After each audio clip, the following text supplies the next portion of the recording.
Oh,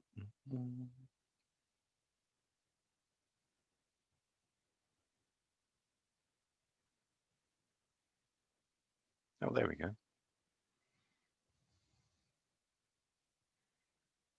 Dum, dum, dum, dum.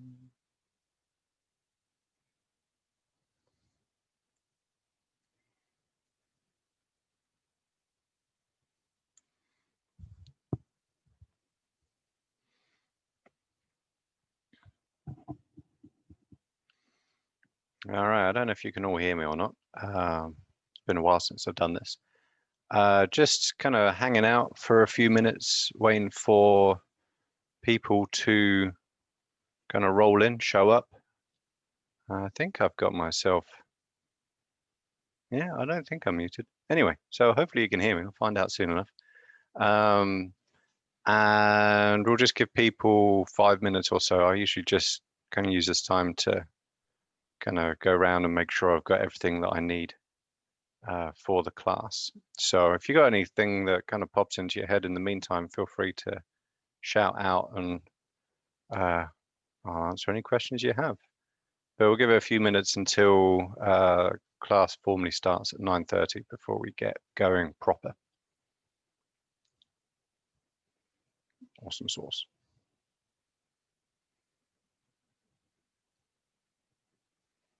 Dum dum.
Before we start, I can show you something really cute my daughter made me for Christmas.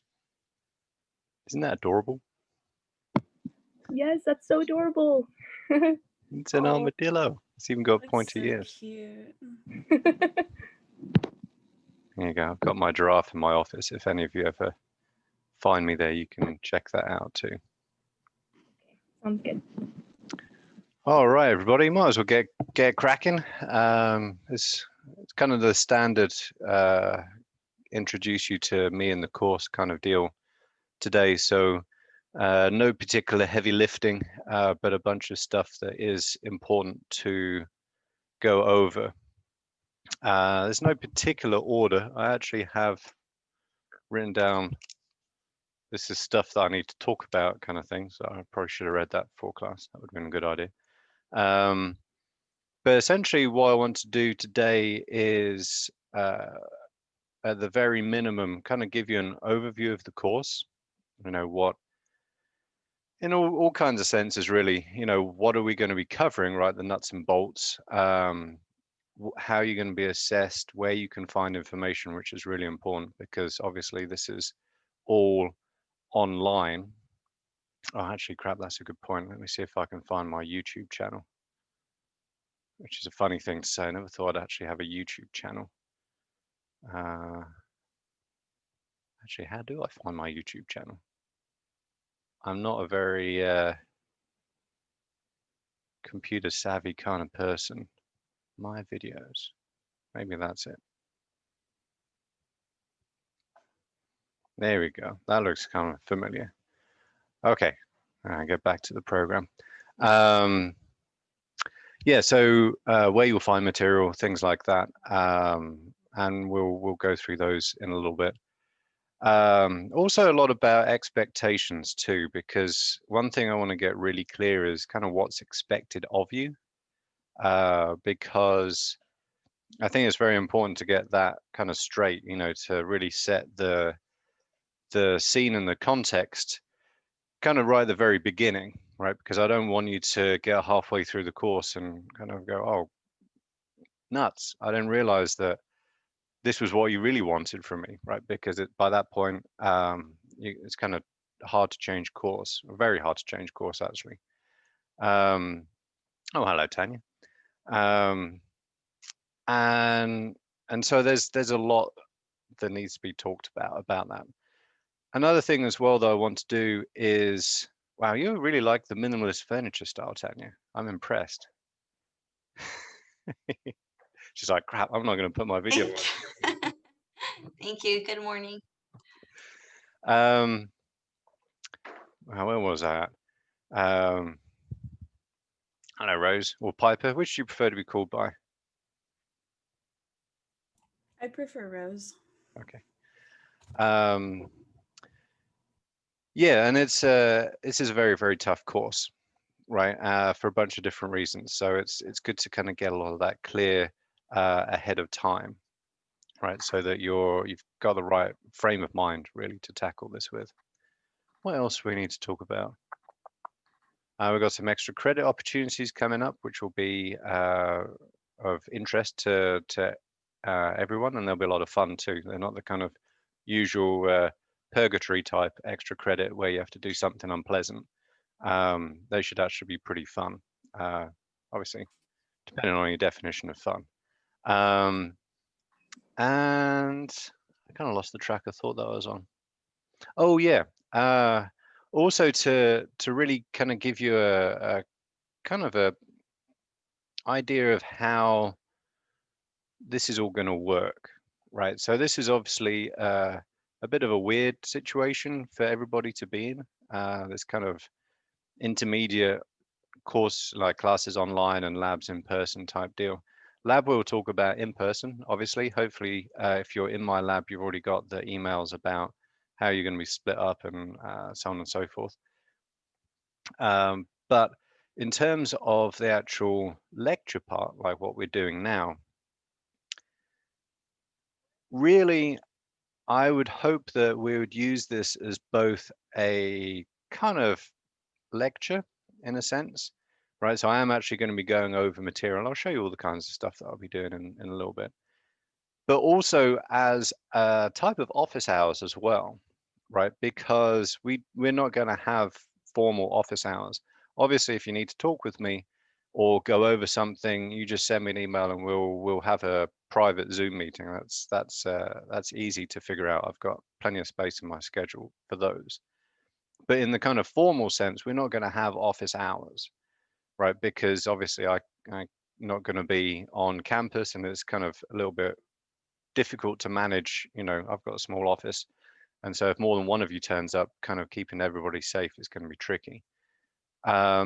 So really these sessions here, obviously not today really, because we're just starting, but these sessions I really hope and intend they're not just going to be me, chuntering on about, whatever material that we're covering for the day, right? Because you have all that material already. What I really would think would be most productive, right, in terms of your understanding of the material and your success in the course, is for you to use this session. Well, I'll use it as a time to cover like the key points, right? There's in every PowerPoint and every subject, there's some stuff that you just have to know, right? Because if you don't get that, you're kind of lost at sea, right? You're not going to be able to put it all together, right? So I'll be making sure I hit all those points because that's important. But that's not going to be the whole lecture, right? Because the last thing any of you want, or me, is just to hear me go rah, rah, rah, rah, rah, like constantly about stuff, right? Because that's really dull. What I really would like is for you to bring any questions you have about that material, all the material covered on the previous lecture, to these sessions. You can even write them down on a piece of paper, right? And tick through them. I don't mind, right? Because I want you to use this as an opportunity to kind of dig into things that you don't understand or you don't know, right? So that I get an opportunity to help you understand those better.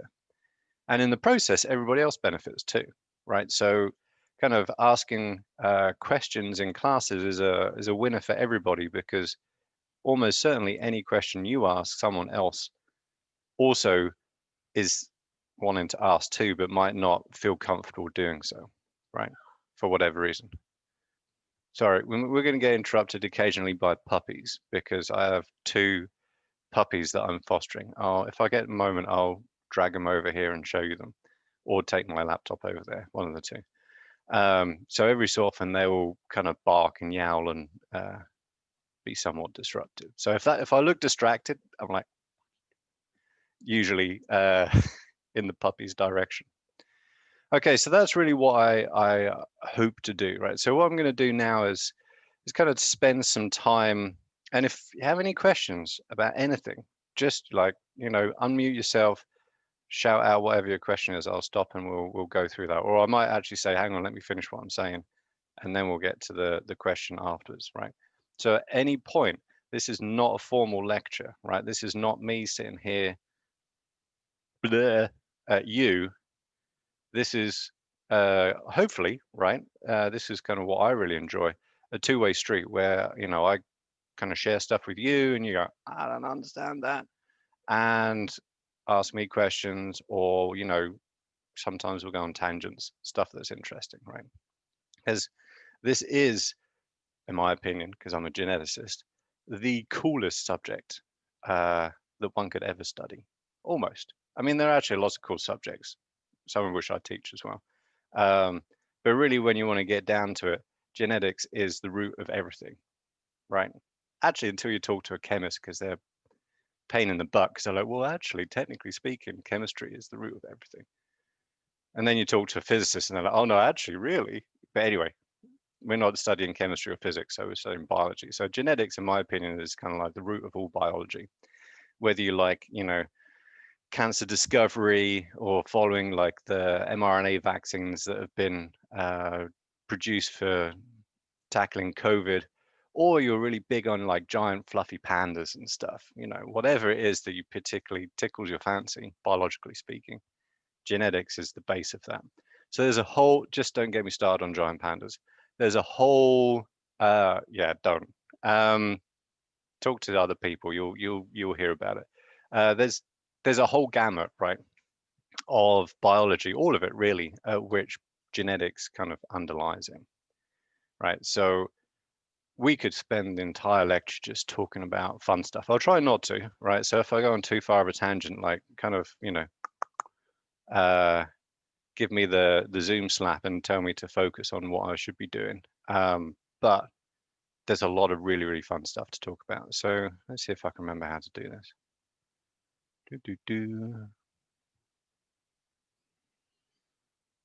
All right, so you should see my screen. Pardon me. Let's see if I can get into, where are we at? Yeah, this is my people usually have a conniption when they see how many tabs I've got open, but they're all there for a reason. This is news. This is work. Ah, crap. And then kind of Zoom dives in. Okay, so first what I want to do is just give you a brief run through of where to find stuff on Blackboard, right? I mean, a lot of you have already figured this out, and that's fine. For anyone that doesn't or hasn't yet, spend a little bit of time wandering around. There's not a whole, lot of convoluted stuff in here, but there's some important stuff. Most important thing of all is, hopefully you can all see this. I think this is working the way it's supposed to. The schedule, right? So this is where you find out, A, what you're going to be studying on a particular day or what material we're going to be covering, but also all kinds of other things, right? So where are we at? Right, so this is what your schedule looks like. I've actually changed it this very morning, which you should have got an announcement about, because I realized that the homework one didn't quite line up with what you were going to be studying. So you would have tried doing it. I don't know what I'm doing. And that's always a bit of a challenge, trying to get these things to line up right. So anything that you need to know about in terms of exams, material, homeworks, deadlines of any sort will be found in this schedule. And almost certainly, if you ask me something in class, like when such and such, I'm like, I don't know, look at the schedule, right? That's why I put stuff in there, because I don't have to remember things, because I've got a terrible memory, right? So everything in here that you need to is in here, essentially, right? So your first exam is going to be on February the 16th. Oh, sorry, probably shouldn't say that this early. That kind of like makes people go, ah, right? We've also got some couple of invited lectures, which I'll talk about in a bit. Homework dates, all kinds of fun stuff, right? So any questions you have about any of that stuff, I don't mind answering them, but you'll most likely find the answer yourself here in the schedule. You'll also find in this part of Blackboard syllabus, always worth a read, right? It'll tell you how you're going to be assessed, what different things are worth, general policies, my contact information, which I don't know whether you need it or not, but anyway. And also a list of recommended readings from the textbook, right? So we had a bit of a weird thing for a short period last year about Jaguar 1 or something like that, which has gone away. So you won't have automatically gone a textbook, right? So if you want a textbook for something that you think will help you with your studies, here are readings for the current edition, which is the 7E, 7th edition, and for the 6th edition as well. So they're largely the same, right? There hasn't been very much change between them. So you can save, if you want to get a textbook, you can save a bit of money and get a used 6th edition one off Amazon or eBay or whatever, rather than getting a brand new one. It's totally up to you. In terms of whether textbooks are worth getting or not, right? Because they aren't free typically, they cost money. That's very much a kind of an individual decision to make, right? Personally, yeah, I mean, it's up to the individual, right? For me, I struggle reading textbooks, right? Because I kind of, have to like take my eyes open, not because they're not interesting, it's just because the format is, I find a little bit, this doesn't work for me really. Other people, they're absolutely fantastic for. One thing I will say about this textbook though, is that it has a lot of really, really, really good questions at the end of each chapter, right? So the book doesn't just cover what we'll be teaching, it also covers kind of population genetics and evolution type stuff as well. But the chapters that we would use have really, really good questions at the end of them, which you can use to practice or to figure out how much you do and don't know, right? And that's the most important way that you'll succeed at your exams, right? Because I'm going off on a little bit of a tangent, right? This is a little bit of a winding road through the course, right? It's not a information super high or something. But one of the things that I find most frequently with students, and one of causes of frustration, obviously, for both of us, is that students find out how much they don't know in an exam. And that really sucks, because by that point, you can't do anything about it, right? If you find out that, dihybrid crosses and chi-square just go straight over your head, well, by the time you get to the exam, it's too late. You can only just do your best and hope that you don't screw it up too badly, right? So really, you want to find out how much you don't know ahead of the exam, because then you have a chance to either fix it yourself or talk with me and I'll help you fix it, right?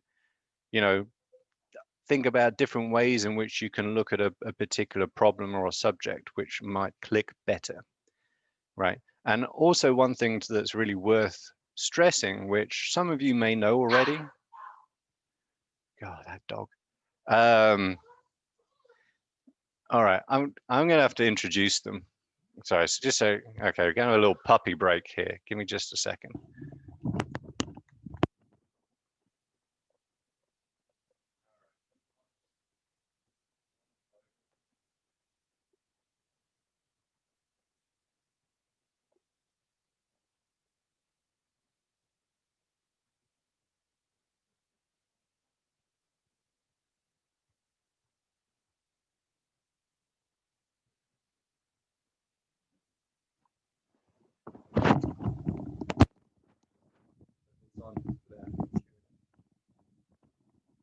Here we go. All right. This is Benji. He's the one that's barking and yowling and being a general pain in the backside. Your camera's still on share mode. Oh, well, I'm sorry. Let's just stop that for a second. Quit it. He likes biting my beard as well, which is kind of annoying. So there you go. That's Benji, up for adoption. So if anybody wants a super cute pup, Benji is available. He's a bit of a biter, unfortunately. All right, kind of puppy changeover. There you go, have that one back. Come here. And also got an actual dog as well, which is ours. And this is Alistair, who may be spoken for. Not quite sure about that yet. But anyway, they're about 8 weeks old. So they'll soon be fully, get off, no, there you go. It's trying to burrow underneath my laptop. Anyway, so hopefully they'll now be quiet, because Benji's a very chatty dog. Anyway, where was I? So cute. Yes, they are very, very cute. We've had them since they're about 2 weeks old. Their mama got hit by a car and killed, so we looked after 2 of them. It's like having kids again. Like getting up in the middle of the night and bottle feeding them and stuff. All right, where was I? What was I talking about before I was so rudely interrupted by dogs? Oh, knowing what you do and don't know. All right, so let's go back to sharing my screen.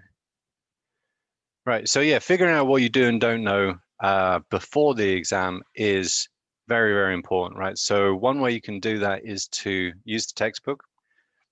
Pardon me.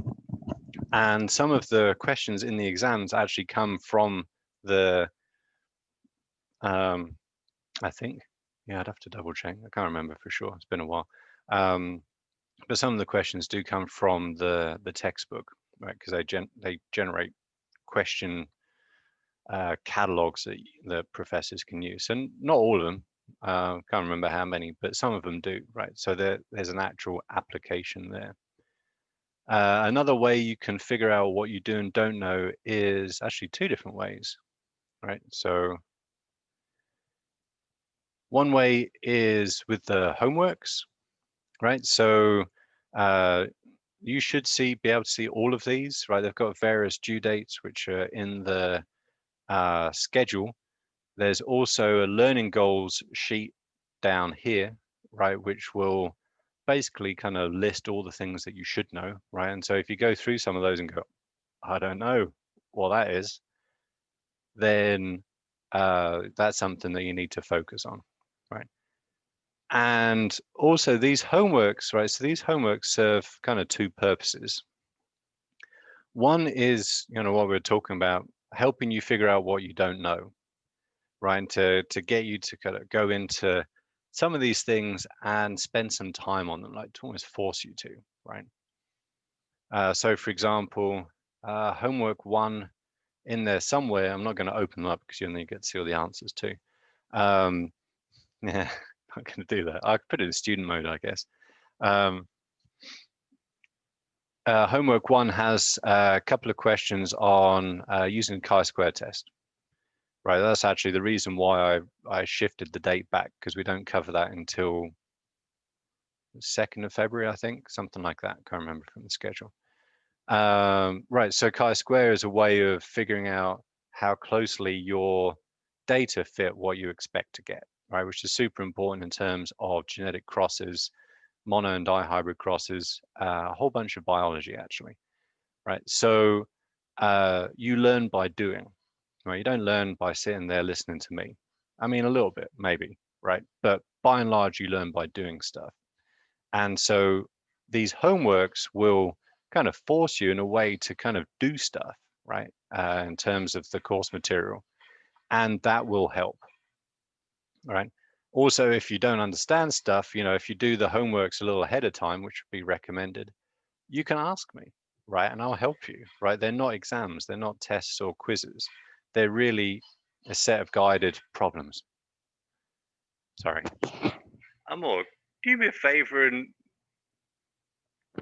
lift up their bowls. They're making a lot of noise. Right. So they're not tests and exams. They're really problems that one would, similar to what one would find at the back of a textbook or back end of a chapter in a textbook, stuff like that. The other role for the homeworks, and this is an important one too, is it will boost your grade, right? So this is a course that maybe the majority of students pass with a C or better. Yeah, I think the majority, but not a large majority, right? And so this is a very hard course that many students struggle with, right? Because it's a tough subject, right? And you're going to be learning an awful lot of stuff in a short space of time. So these homeworks are one of two ways in which you can kind of, you know, level your grade up or build up a bit of a buffer just in case you have a rough exam, right? One of the 4 exams doesn't go great, right? This will give you a bit of a kind of margin so that you can still work towards the grade you need, which if you want to go on in biology is a C or better, right? Because you need a C to do, to take evolution, which is typically, I'm not sure always, but typically the next course in the series after genetics. Maybe micro, I don't know. It kind of depends. Some students kind of do things in different orders, right? So, oh, hang on, we got a chat. Come on. Sorry, I got a Zoom is a. Oh, what percentile will get an A in this class? Varies. I don't think I've taught this course enough times. I think I've only taught it 3 or 4 times here to get a really good feel for it. But I would expect from a class of about 35, maybe 1 or 2 students to get an A. I'd expect, and then probably 10 each B's and C's, maybe. No, actually, that's a little bit too many. Probably more like out of 35, I'd expect 20 to get an A, B, or a C. And I'd expect the rest to get a D, an F, or withdraw.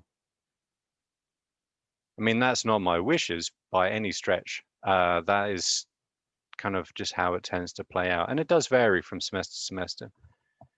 some classes I've had no students get an A.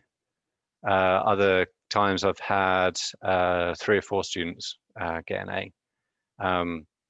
Also, I've only taught this course once for a whole semester online, which was a summer. Last semester I was on a leave of absence, and the one before that it was that weird one, which was half and half in person and online, which is kind of hard to get a feel from. So yeah, the C or better rate is I think usually around 55%, give or take, which is better than Gen Bio 1. I used to manage around 35% for that, which was a little bit rough, but it's just a very tough course, right? And yeah, so before I get too distracted, let's kind of go back here.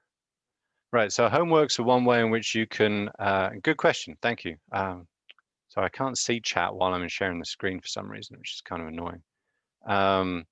But if I don't see your chat, just shout out, there's a question in the chat box or whatever, and I'll see it.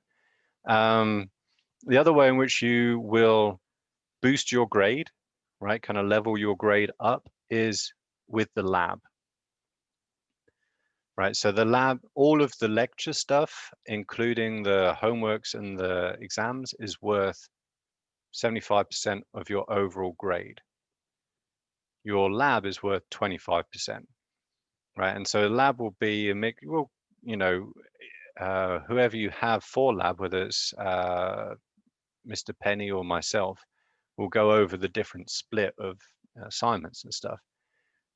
But generally speaking, the lab is full of stuff that you can just work through and do, right? As long as you stay on top of, the lab assignments every 2 weeks that you're going to get, and hand things in and do what you need to do, you can get a good grade in the lab, and that will boost your overall course grade, right?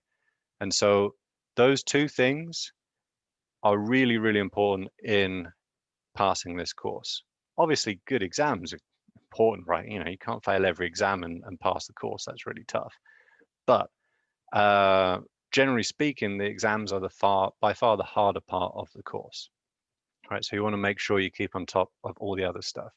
And so a lot of that is really just being organized, right? I have, you probably don't need to see my emails, but, right. Oh, look, you get to see when I get my teeth cleaned this afternoon. Right. Yeah, anyway, so that's, for example, terrible memory. Goes in one ear, comes out the other ear, right? So I even have all of my lectures put in here so I don't forget. Obviously, I'm not going to forget them because it's just part of my job, but they're all in here, right? So as soon as we're done today, if you don't have a class after this, or whenever you next get like half hour or 45 minutes of time, put in your phone or computer or whatever, homework dates, any kind of dates from the lab, right? Which should be all available in the schedule there. Exam dates, right? Anything that is an important date for this course, because you don't want to miss those. Pardon me. Obviously, you don't want to miss an exam. That would be catastrophic, but you certainly don't want to miss any of the homeworks either, right? And I do understand that people, crazy stuff happens to everybody, or sometimes you just plain forget, right? So if you do miss a homework, or just forget to hand it in on time, or we have some kind of internet catastrophe, just let me know and I'll extend the deadline, right? Don't abuse it, right? Because that would just annoy me. But if you, whatever reason, you just forgot, or some other thing, kind of you're trying to get that finished in time, you didn't have time to do it, just send me an email. I'll open it up again for you for another day or 2, something like that, right? So you get a chance to do it.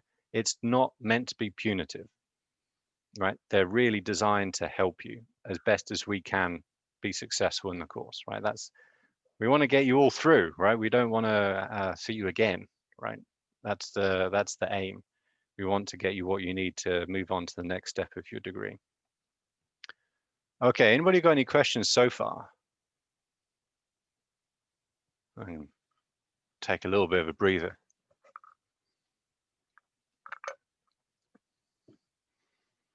Right. Don't worry, it's not speak now or forever hold your peace. You get a chance to ask questions whenever you want. Okay, so oh, there was a question. Ah, crap nuts. Zoom is great, but oh, Ethan, good question. Yes, this class is synchronous, right? But there will not be any attendance taken for this class, other than for the extra credit stuff. That's a special case, right? So if you can make it in person virtually, if that makes sense, to these Zoom sessions, that's fabulous, right? Because that's really, oh, hang on a second, Maria, I'll get to your question in a second. Because that's where you get the opportunity to interact with me and potentially your classmates too, right? In terms of asking questions and figuring stuff out, right? So that is a valuable part of your course.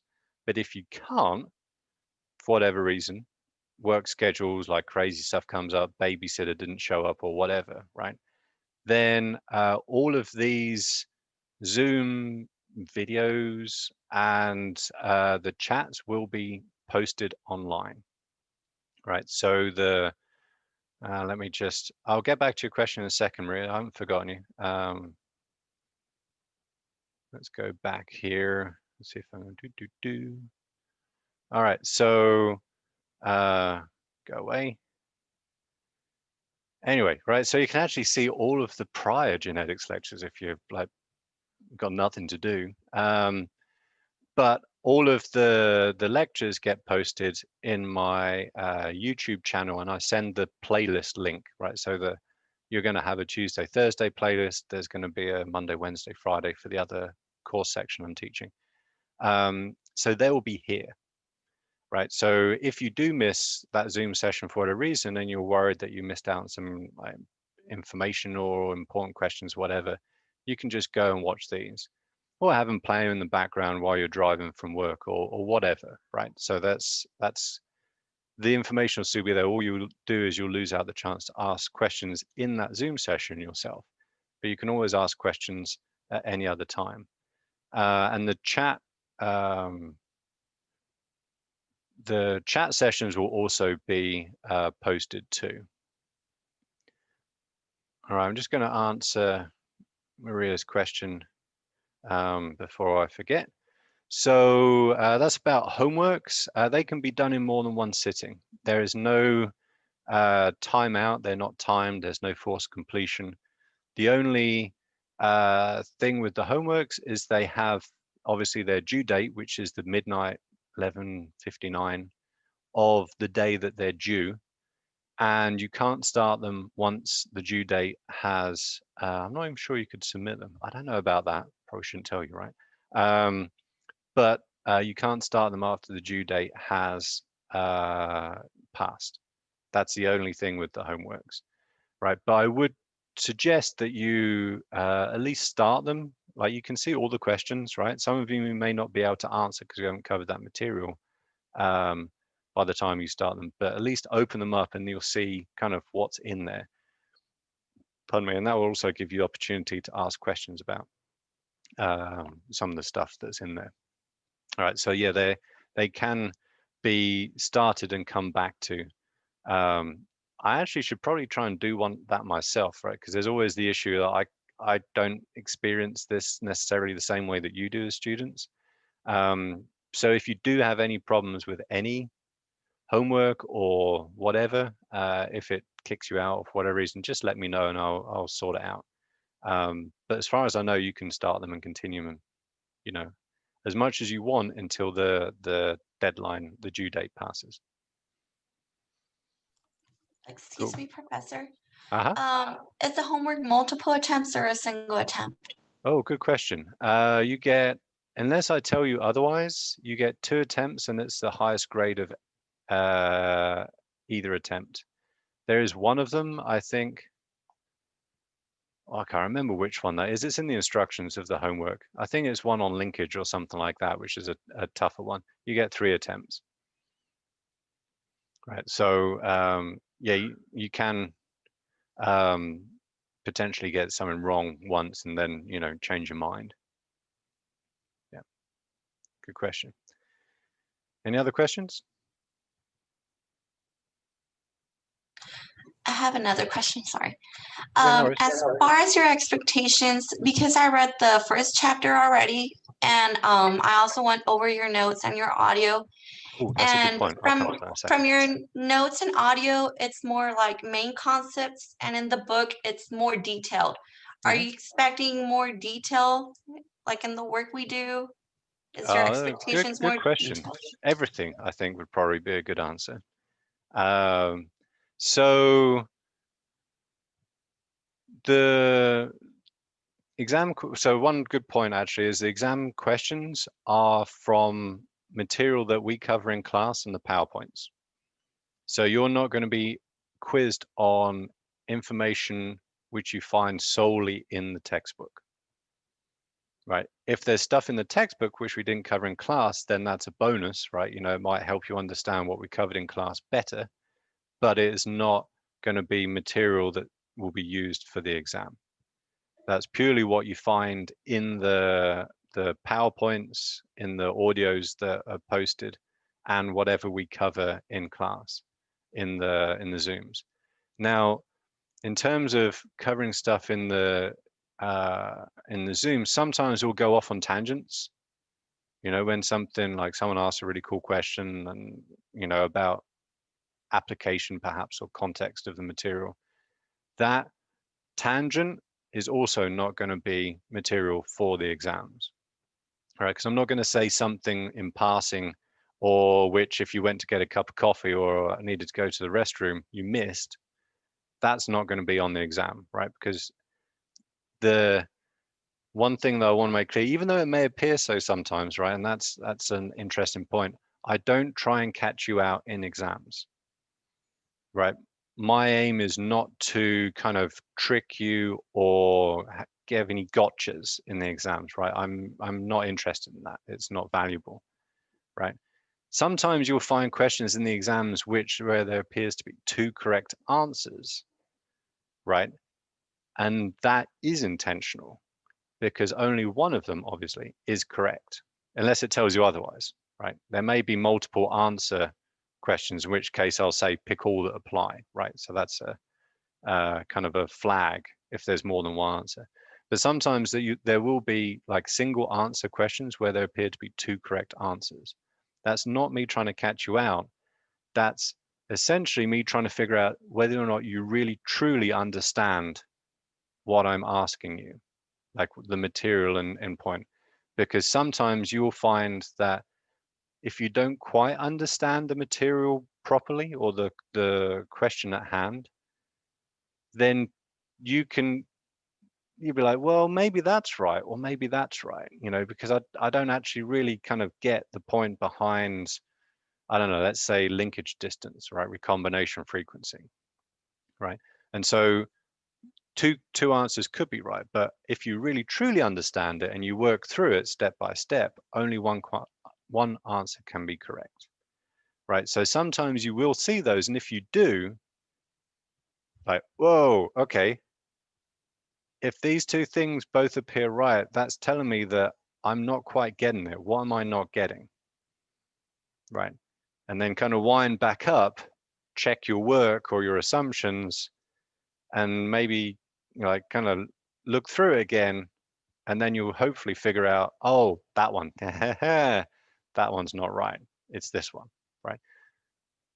But generally speaking, there aren't any kind of like buried micro facts or anything like that which are in the exams that are designed to catch you out. They're not, right? That's not how I do exams.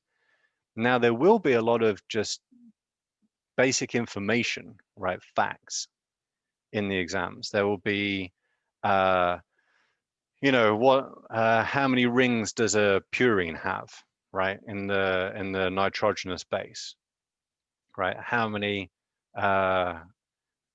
turns of a helix perhaps, or something like that, right? So essentially kind of facts that you will, if you wish, you could actually just look up on Google, right? you know, because there's just stuff that you need to know to be able to understand genetics, right? There's a whole kind of like foundation, right, of just facts, which you need to know. And we'll be covering those too. Language as well kind of falls into that, right? We use a whole bunch of words to describe what we're talking about. And if you don't understand those words or know what they mean, it's very hard to understand the principles that we're talking about. Now, those facts, they're kind of like a, I don't know, a flaw, right, in terms of the exam, right? There will be, I don't know, say 50% of the exam will be just basic facts and recall type questions, right? You should all be able to get those. They should be very easy.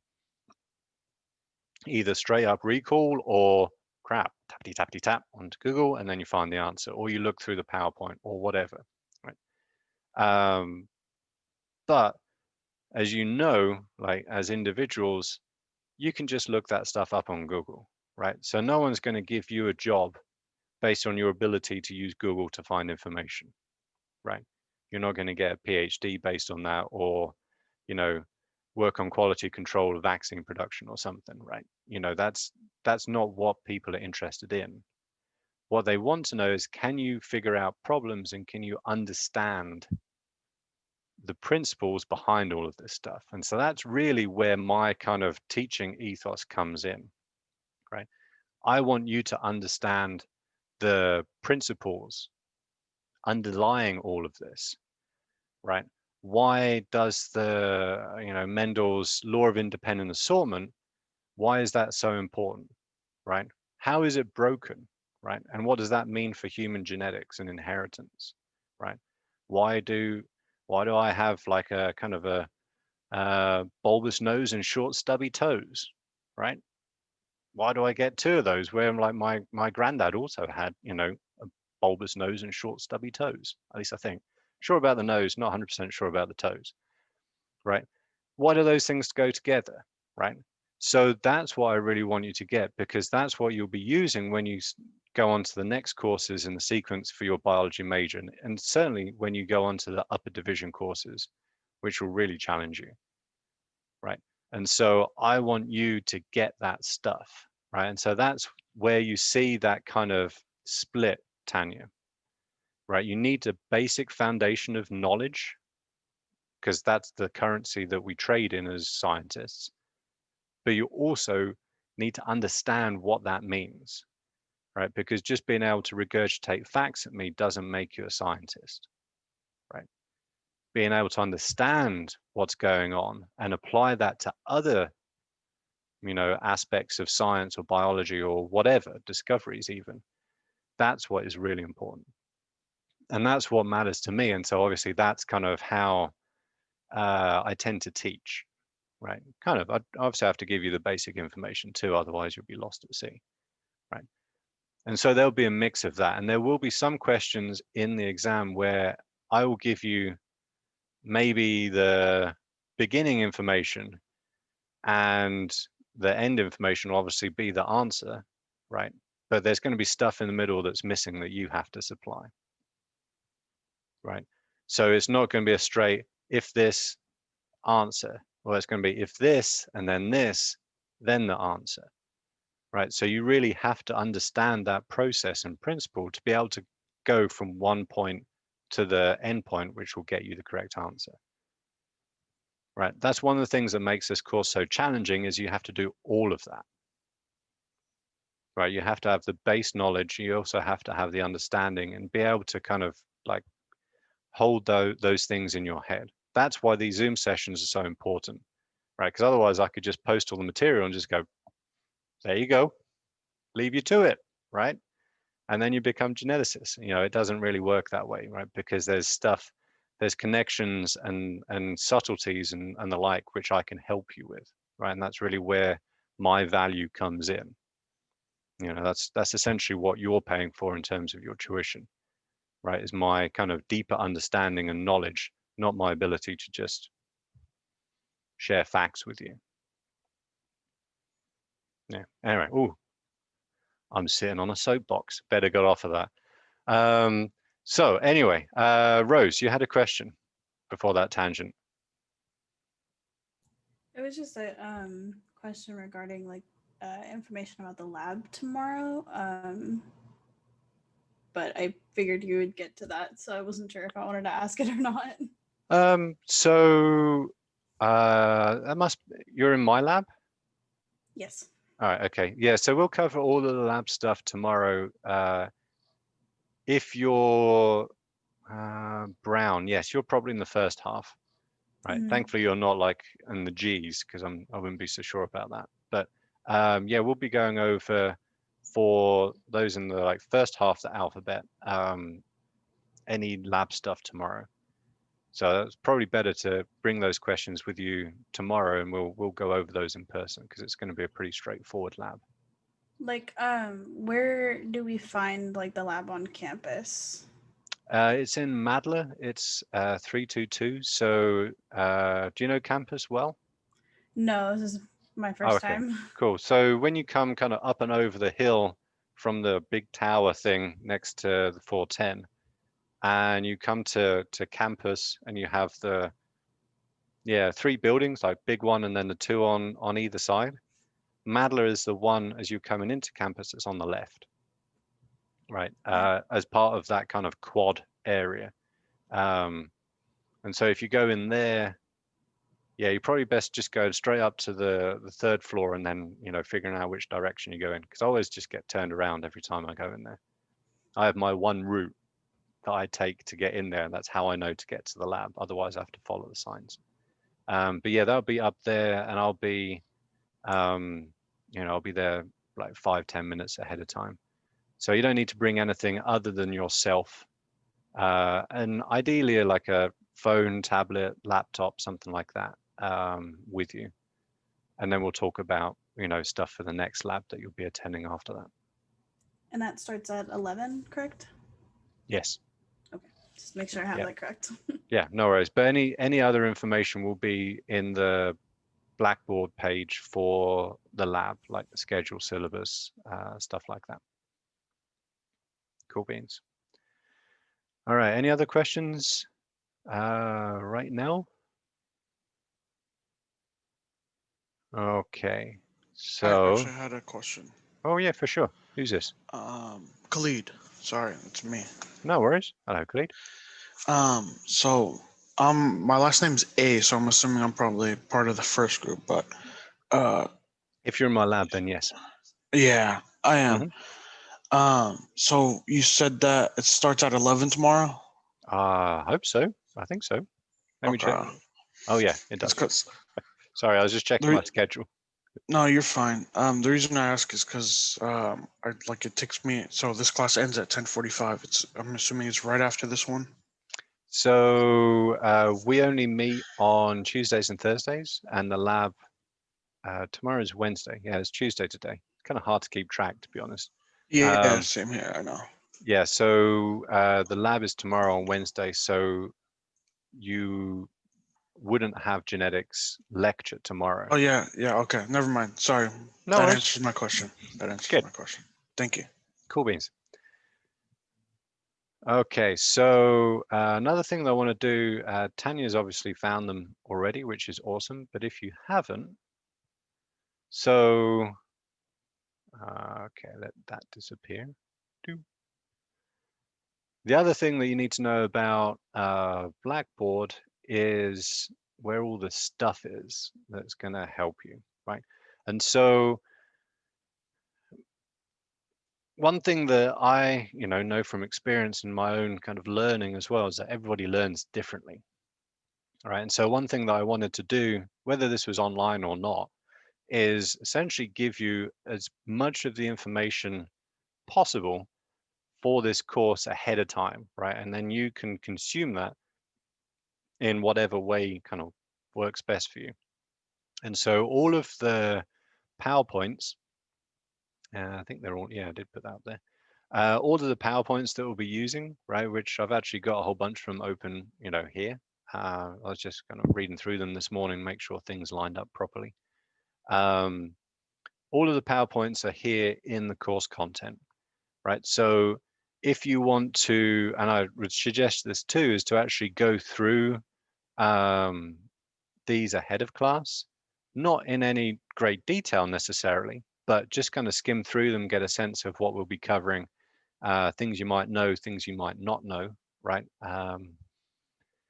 They're here, right? So if you can, try and do that before lecture. And we're also going to be covering a lot of stuff in every hour and 15 minutes. It's kind of like an endurance exercise, actually. I think these Tuesday, Thursday classes, it's like see who can, stay the distance, I guess, and stay sentient right until the end of the class. But anyway, this will give you the opportunity to kind of cover this material at your own pace, right?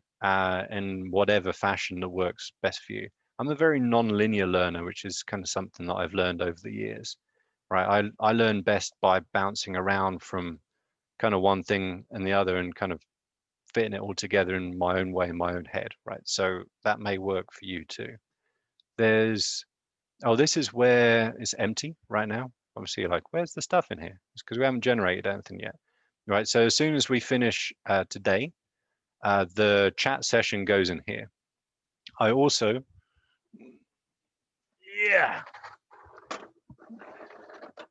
tucked down here.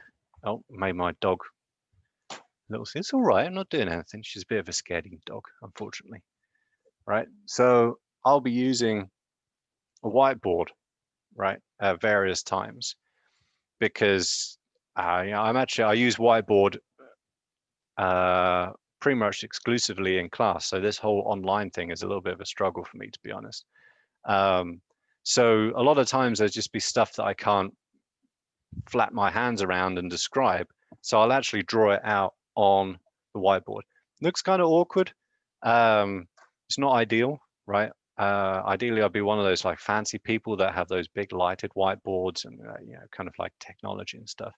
But anything that I draw on that whiteboard, I take a picture of and I post that here too. So you also have access to that if you want to go through that, like kind of squint at it later on. Okay, so all the information from the class will either be from the Zoom sessions, at least, will be in here or on the genetics playlist for your class, right? And these usually take a little while to upload, so they'll be done typically the afternoon of the lecture, just because it takes a while for them to process and then upload onto YouTube, right? So don't worry too much if you don't see it straight after class. Where are we at? Yeah, okay. Sorry, I have to wait for Zoom bar to disappear. Okay, there we go. That's what I wanted to do. And also, is another way of kind of accessing this material, and I need to do lecture 19, actually. Keep reminding myself to do that. What I've done is I've done a kind of a audio walkthrough. Is probably the best way of describing it. It's like I guess you could call it a podcast. I'm not really that technologically savvy to do that. But you can stick these on while you're driving around or, lying in bed trying to get sleep or something. But these are essentially me taking these PowerPoints like Introduction to Genetics, I basically sat with my audio recorder and just kind of try to hit the salient points. Obviously, I'm not going to read everything on the PowerPoint slides because you're just as good at reading as I am. But I tried to hit like the key points. Right. That's also, Tanya, why it sounds like I'm kind of hitting the principles, right? Because there's obviously information in here which isn't in those audios, but that's more just basic facts and stuff, right? I want to make sure that you get the things that are important in terms of principles in these PowerPoints, right? And that's what are in those audio walkthroughs, right? So these aren't, these are essentially like what I'll be doing in Zoom as well, right? So hopefully all these different ways you'll be able to find the material or the kind of the access to that material that suits you, right? And I'd also very strongly suggest figuring out what works for you. Hopefully you've already done that to some degree in courses prior to this one, but everybody studies differently, right? Some people work great by filling out those 2x4 or whatever cards. That works great for some people. Actually, she just came downstairs. My eldest daughter is like that, right? Other people work very visually, right? So using online videos, things like that helps a lot, right? So whatever you do, and there's a question, I'll get to that in just a second. Whatever you do, try and learn in the most active manner possible, right? And what I mean by active learning is actively seeking out information and answers yourself, whether that's asking me questions, if it's going to, Wikipedia, like, let's get away. Super annoying. Let's go to, like, for example, mRNA vaccine, oops, if I can spell it right, delivery. So like, I know a little bit about mRNA vaccines, but I don't know an awful lot about them really. I just know kind of what they're made of, right? So first thing I do is just type it into Google, and I kind of, that's actually kind of an old review, but that'll do. Go away. Don't want to do this. Yeah, fine, whatever. I hate cookies. Computer cookies. Love normal cookies. Right. So this is where I'd start, right? And there'll be a bunch of stuff in here that I don't understand, right? So I'm going to look up, what do those things mean? What are those things about, right? I might make notes, kind of like putting together like a cheat sheet or a list of like stuff that goes together, right? Then I would want to go back to the PowerPoint. Have I missed anything? Does this kind of like tie in with what my teacher's talking about? Does this kind of like jive? If it doesn't, maybe I want to ask him a question about that. I learned this, but you're saying this, and like, why are those two things different, right? You really want to be learning in an active manner as much as, as possible. Sitting here listening to me is great. I mean, obviously it's better than not doing so, but it's not going to really get you to, that the highest level of learning and understanding, right? And so think about how you can do that as an individual too. That's kind of like another soapbox that I often get onto. Are we to use Lockdown Browse for exams? No, because I don't know what it is for a start. I've vaguely heard about it. But no, these exams are effectively open book, right? So you will be able to access all of your course material. You'll be able to access any internet site that you wish to be able to, look up these questions, right? And I'm not particularly bothered by that, right? They will be time limited though, right? So you will have an hour and 15 minutes to finish this exam, right? You'll have a whole day to take the exam. That's actually a good point. I forgot to talk about the exams like that. So the exams are going to be on Blackboard. You're going to have a whole day in which you can take the exam, right? Because obviously everybody's schedules are different, and I don't want to kind of lock you into a particular time. As long as you start it before midnight, right? And if you do start it before midnight, I'd suggest leaving it at least 75 minutes before midnight, because otherwise it's just going to submit your exam at midnight. But yeah, they're time limited, but not information limited. However, if you just rely on having access to your notes and Google or whatever, you will not pass the exam, right? Because there are enough questions in the exam that test your understanding and application of that knowledge that you need to actually understand the material, right? And so really kind of studying for the exam starts today, right? You should be doing this stuff really every day, right? I would suggest an hour or two a day. Pencil it into your calendar, however you wish to do that. Maybe take Sundays off or Saturdays if you want to take a break from studying, or not. But pencil a time in every day in which you go over the material for the class and do that active learning that I told you about.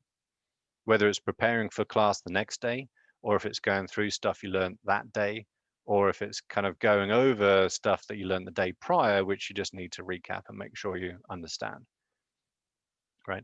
So, you know, you will be expected to put in, shoot, what is it? I think it's typically 3 to 4 hours a week per credit hour for a course, which works out at 9 to 12 hours a week for genetics lecture. Not talking about lab, talking about just the lecture. And you need that time, right? So do not assume that you can just start studying for the exam the day of the exam or the day before. You will very much struggle, and I don't want you to do that. I don't want you to struggle, obviously, and I, you know, I want you to be successful. So you really need to start studying this stuff like today. There's not very much to study, right? Because we haven't really talked about very much.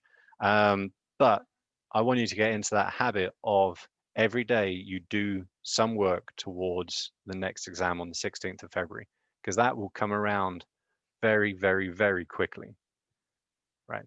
Oh, hang on a sec. Hey, love, I'll pick up the lunches, okay? Yeah, so that is kind of baked into the exam as well, right? So you will be expected to answer questions through your own knowledge and understanding that you've come to. You won't find the answers to those questions online, right? So through like the time limitation and through the design of the exam questions, it's largely irrelevant whether or not you can access the internet, like the broader information on the internet. It's a very good question though.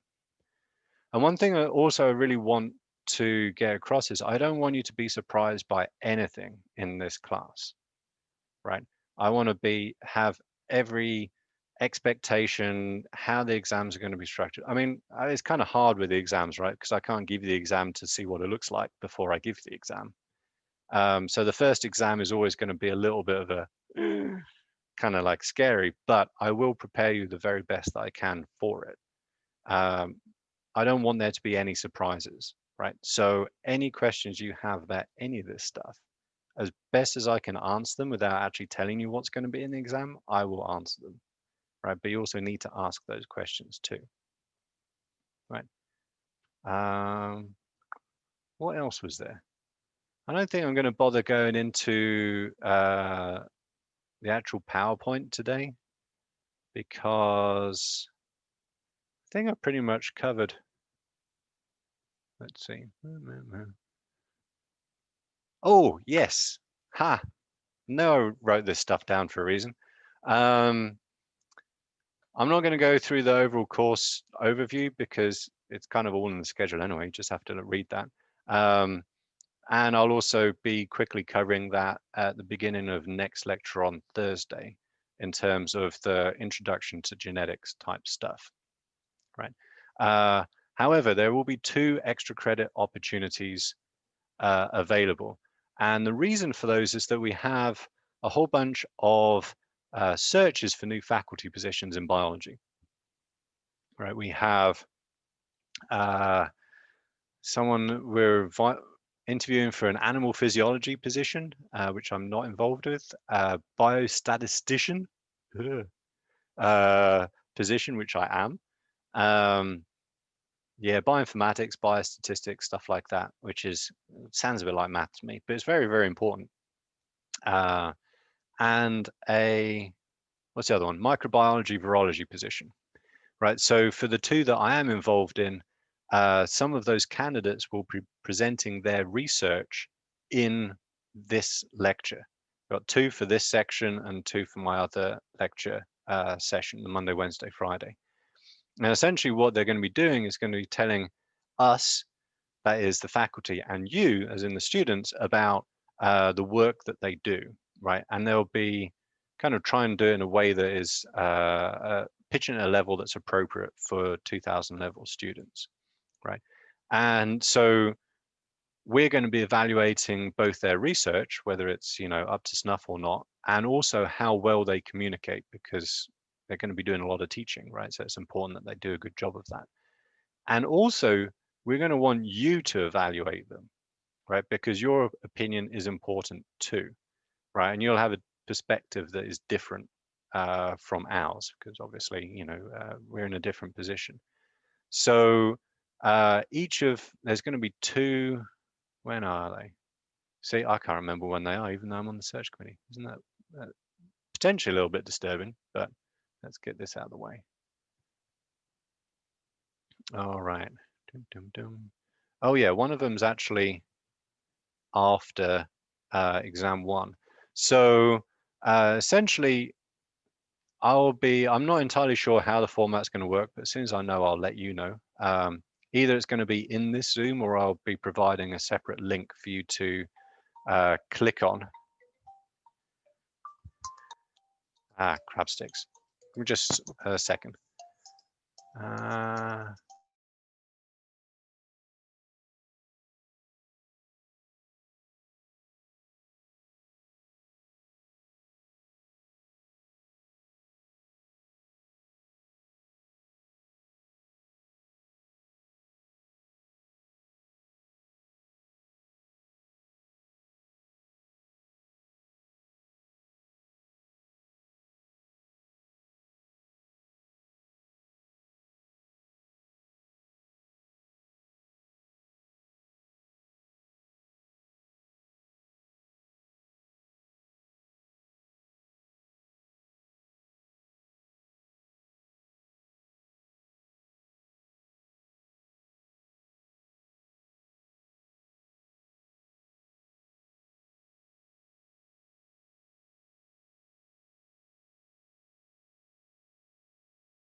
Yeah, sorry about that. That was a doctor's appointment call for my other daughter. So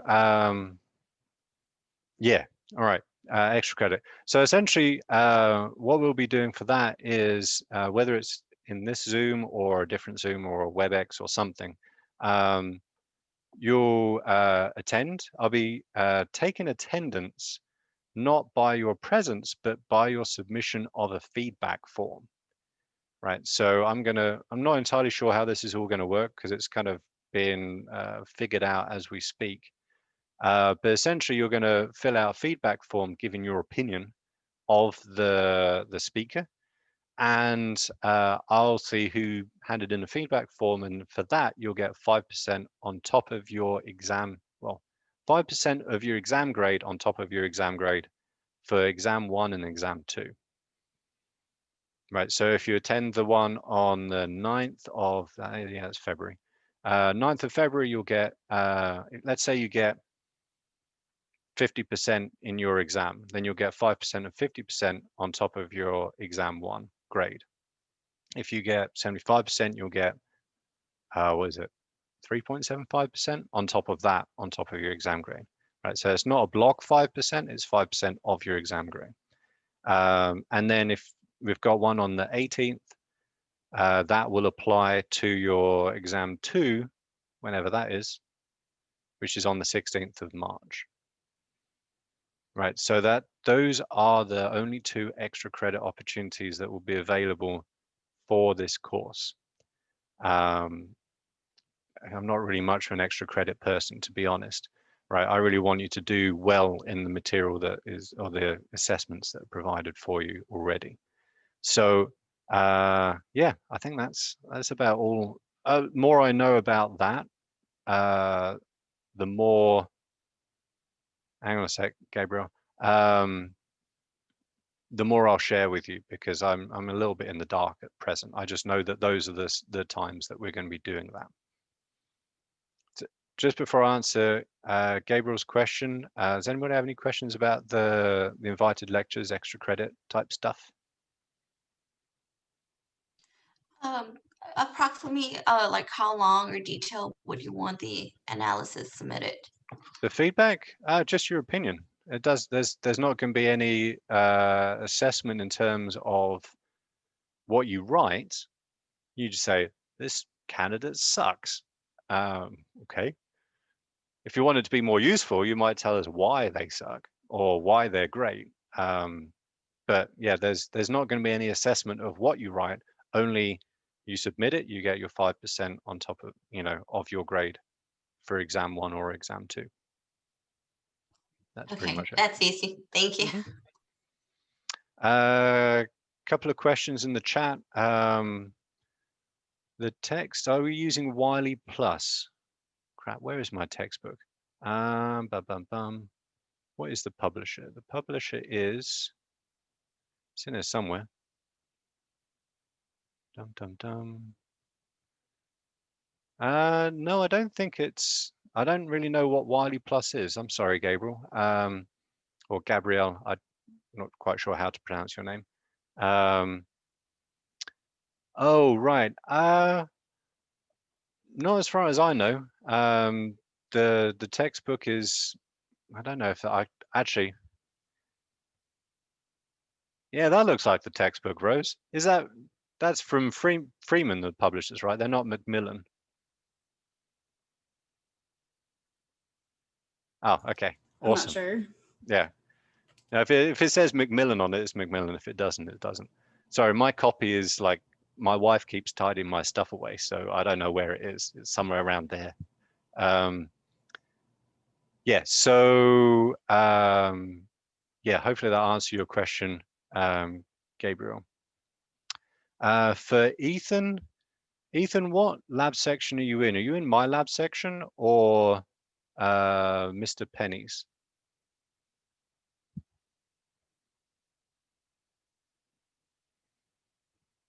I don't know if it's still. Let me check.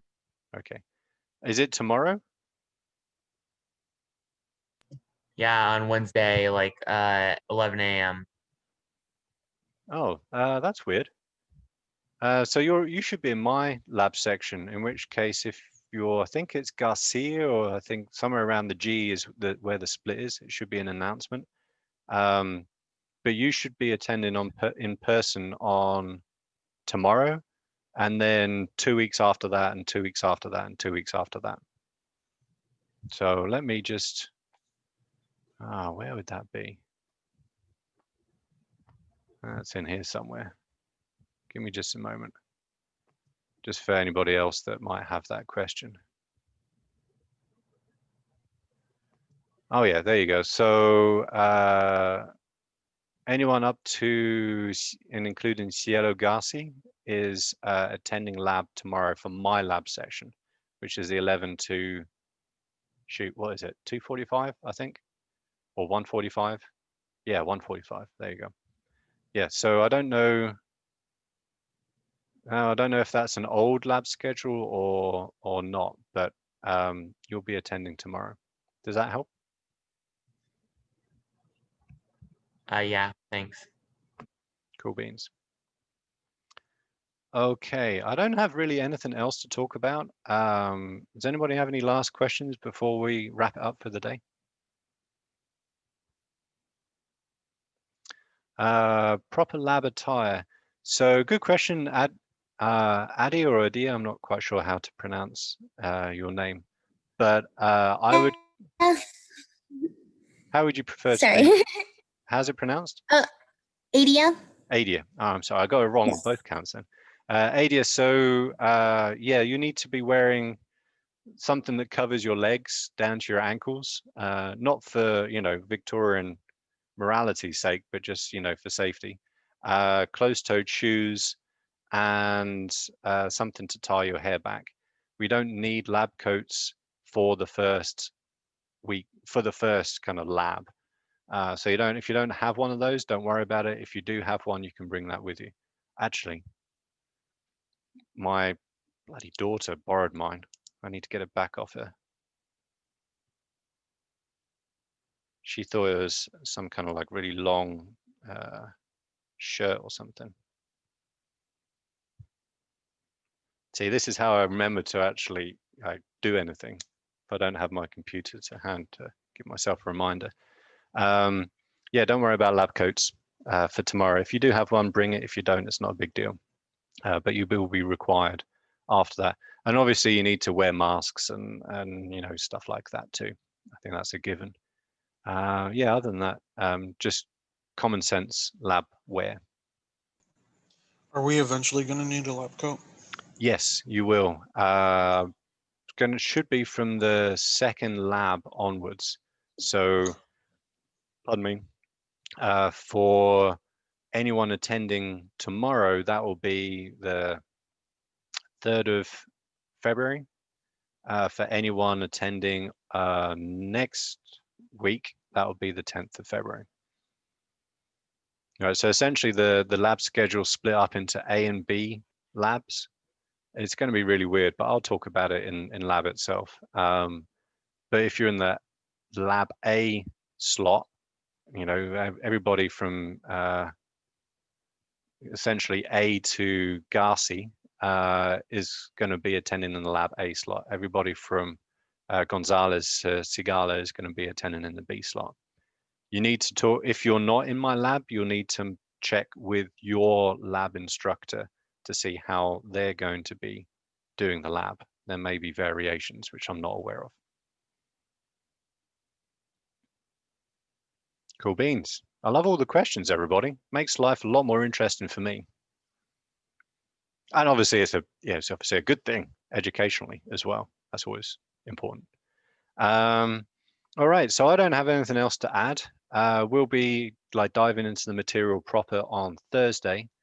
And if you have any questions which occur to you between now and then, either email them to me or save them for Thursday, and we'll have time to talk about them then as well. And all of this stuff will go up onto Blackboard and YouTube in, you know, however long it takes to get it ready. And then I'll send an email or a Blackboard announcement out with those links and the like as soon as they're available. That's pretty much it. Cool. Well, thank you very much, everybody. I look forward to seeing you either tomorrow or on Thursday. Have a good day. Have a good one. You too. You too. All right.